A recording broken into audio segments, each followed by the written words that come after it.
2017 Infiniti Qx30. Thermostat leaking.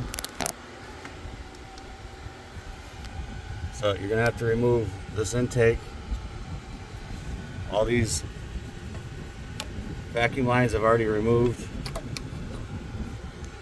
And there's 6 bolts. You can see I kind of got them loose. 1, 2, 3, 4, 5, and there's another one back there, 6.